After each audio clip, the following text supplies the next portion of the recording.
Up here in Sundown Bay. I hadn't been here in a little bit, so we thought this past week we would kind of adventure down in here to see if we could locate some fish that are back in here. Sundown's always been pretty good to me for the most part as far as locating and finding fish in here. But again, we had big, for the majority of the week, we had big negative tides. So really, it wasn't just great. I think we spent one day up in here just kind of grinding out, and basically all we were fishing is shorelines on the backside of the little island there against the ICW, and then of course the back shoreline with all the mouths that run back into the back lakes, which the majority of those they weren't dry, but they weren't far from being dry, so there wasn't a lot of fish activity. But we spent just a little bit of time up in here just to see if we could find some fish that were back in here just kind of hanging out. The water levels were super low.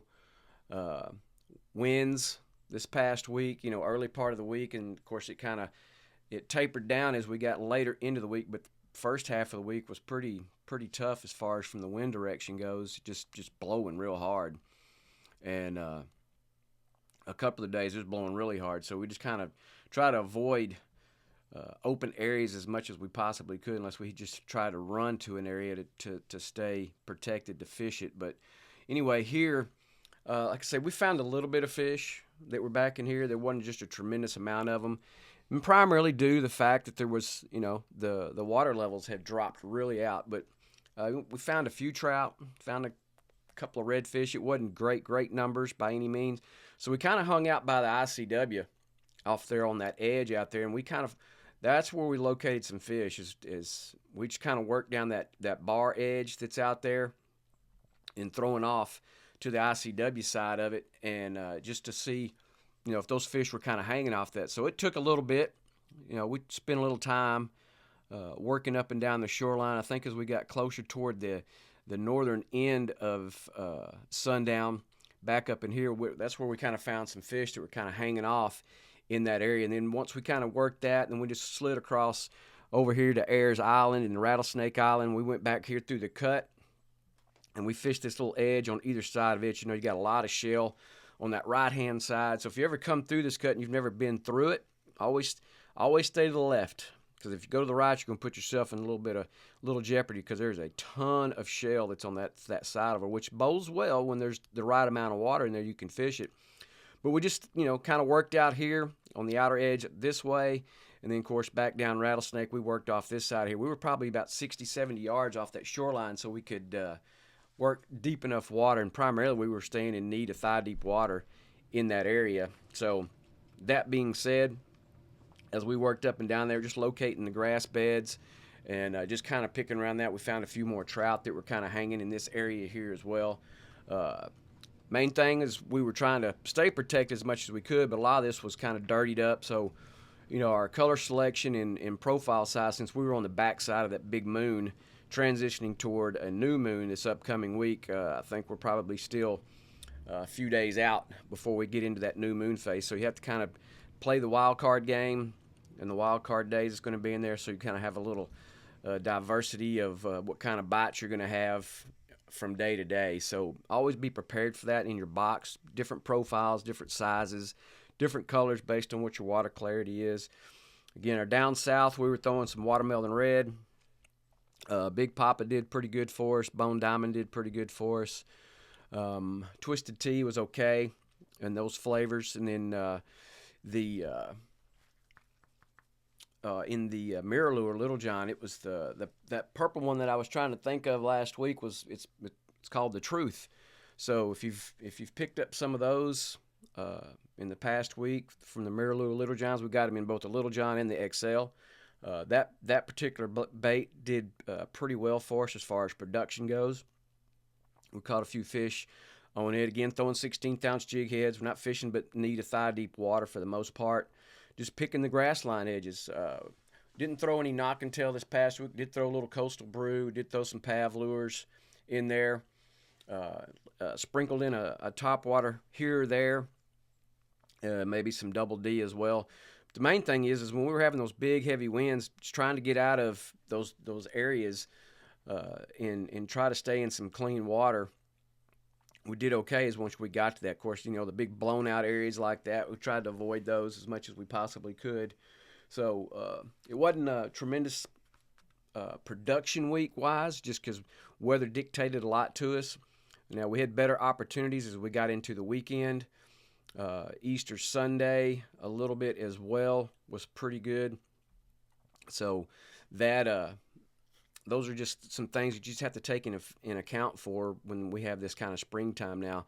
Looks like we have a pretty decent upcoming week as far as weather goes. We've got rain chances, I believe, off and on all week. So that's something you just not need to put into your game plan to see how that's going to work out for you. And just seeing where you can run. This is just one of the areas here. We did get some water back toward the end of the week, which was a positive as well. So that kind of opened stuff back up for us, and hopefully that water level will stay around, and it will have us a better fishing week coming up. Here on the Mott area, up here on the point, back here on Long Reef Bend. Let's say Long Reef Bend's one of those areas, and Paul's Mott one of those areas that you can really you can spend a lot of time working the outer edge of this, anywhere up and down this. We spent a little time more so, instead of back down here in the Bend area, we kind of toward the northern end of it, up to Jaybird, up in this area here. Like I say, early part of the week, lots of negative tides, so primarily we were fishing way offshore on that outer side of that bar area, finding some guts, some little pass-throughs that goes in some of the back lakes that we know that there are deeper lakes that are in there. And that's where we found a lot of our fish was stacked up in some of those. Not every one of them were holding fish, but there was more than there wasn't that were holding fish. So, but again, as I said in that last video, as we got toward the end of the week, we started having these big winds. I believe Tuesday, Wednesday, maybe Thursday, if I remember correctly. We started having those heavy, 30, 40 mile an hour winds that were pushing in from the southeast. So that gradually, as you were watching the tide report from the next day, you could see that water level was starting to creep back in. So it was blowing a lot of water back for us, which was a plus thing. Very good. And I think by, Saturday and Sunday, we were back in a pretty decent amount of water back in the system, at least measurable water anyway that you could fish. So, we fished this outer edge out here in Jaybird. There's a lot of broken structure that's out there, old duck blinds and stuff. We fished around that. We found a lot of trout in and around, up and down that particular section of the water. And then we came back down. You've got a few of these little back lakes here. We were fishing those mouths that were in there. Another one of the mouths that were right in here. And then, of course, we've got the grass beds that are on the outside, and those beds are starting to hold fish, starting to hold some really good trout. We've caught several trout this past week that were, 20 plus, super solid fish, and you could tell that they were still holding eggs. So those fish are pushing up on these grass beds. So if there's one thing that you take away for this upcoming week, if you're able to fish, once you find that grass and where those grass beds are hanging, whether it be on the outer edge of these shorelines, whether you're back in a cove somewhere or in some of the back lakes with the water levels coming back, really pepper the edges of those grass beds and those potholes, man, because you have a really good opportunity of pulling out a quality fish. So, and like I say, this past week we caught several that were 20 plus. It was really good to see that. I think we spent one afternoon, we got into here, early afternoon, should I say, as we got back into Sherman's when there was some water levels that were up, and we kind of fished the back shoreline here. I like when that water level's around, knee deep, I like to throw that topwater bait up against that shoreline, see if we can't coax some redfish or a nice trout or something to that effect. We got a few blow-ups. We didn't get any takes, but it's the same flavors that we were throwing up in the other areas, the down south, our typical ones, and it's really not that far off. It doesn't change a whole lot from week to week. Your watermelon reds, your twisted teas, Big Papa, Copperfield, all those different flavors in that. Lots of the darker baits. A few of the burner shads that we got if we found some cleaner water, which happened more toward the end of the week, we started throwing the firecracker. I couldn't think of it for that first time. It's a firecracker and a little bit more translucent bait. It's got a lot of flavors in it. So that one did pretty good. The Supernatural did pretty good as well.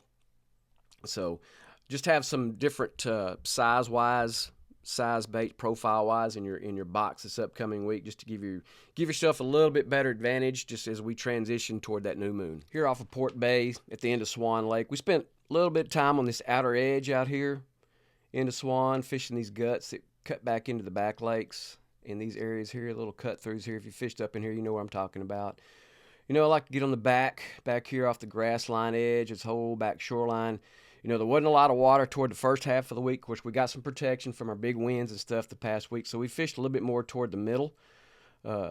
Just kind of worked our way out. Of course, it's kind of mushy back in there, but we found redfish that were sprinkled back in there, found some decent trout that were sprinkled back in there. Of course, you get back in here where there's deeper grass, and there's a lot of deeper mud that's in here. So if this is great during the wintertime, because of how deep that mud is here, but if you're fishing it during the spring and summer months, just be careful, because that stuff gets really deep and it gets really sticky. So just be aware of that. Of course, you know, we worked back in here. Some of it wasn't too fishable just because there wasn't enough water to fish, so we stayed more on Swan, then kind of worked our way back out. Got out here on the edge, just down here past where the duck blinds and the gas wells are that are hanging down there. Again, it's kind of the same scenario we did up there in Sundown when we got off on this deeper edge here when the tides were super low.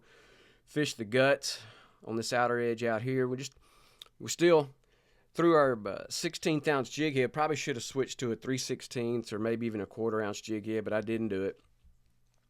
Just have to wait longer for your bait to fall, and that's where we were kind of locating fish off there. I'm gonna say that we were probably catching them in 4 to 5 foot of water that were here off this edge as we worked around here and worked down this shoreline.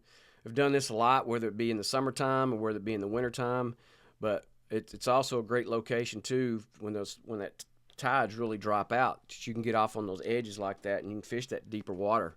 So just food for thought for you. And then of course, you know, just working around here. There's been lots of fish that's been hanging in and around the Port Bay area, up around Pete's Bend area, the Rattlesnake Point, Swan Lake area. It's been kind of scattered, but once you kind of got on and kind of figured out what their pattern was, then you could get on them and catch them, and that's pretty well what we did. And of course, and then we slid back up on that west shoreline, working down this way, working all that deeper edge. It's a little further up off the shoreline, all the way down to the point, but we were primarily working it from the south to the north with the type of winds that were happening, so it kind of set up pretty well for us. Again, nothing special as far as bait selection, same colors than what I've been talking about. Like I say, when we were fishing this back shoreline here, primarily we were trying to target big trout to see if there's any that were hanging there. Like I say, we caught several that were in the 20 plus range, nothing that was over, I think, 24. But that's okay. That's the kind of quality of fish that if we continue to have in our system year in and year out, there's going to be opportunities in the next year or two where you're going to get a chance to catch a 27, 28, 29-inch fish, which is a very quality fish by any standard. The redfish, just kind of cruising in and out right there. They were kind of scattered for us. We caught a few of those as well. Like I say, majors and minors proved to be beneficial for us for the most part. We were to get those. Like I say, it got better as the week wore on. A little bit more difficult early in the week, but as we got more water back in the system, we could fish some different areas because it opened up for us. Like I say, that's something this upcoming week. Looked like I said earlier, we got rain opportunities all week long, which is not a bad thing. We need some, but overcast conditions for the most part for the week. Doesn't look like the winds are going to be as bad as what they were this past week, so that's always a good thing. 12 to 15 is my favorite personally. I like to fish in those conditions. Doesn't beat you up, and you still have a lot of current moving around. So again, just have your box with a variety of flavors and colors and profiles in it for these transition days as we head toward that new moon. And if you're able to get out this upcoming week, you should have some good fish catching opportunities.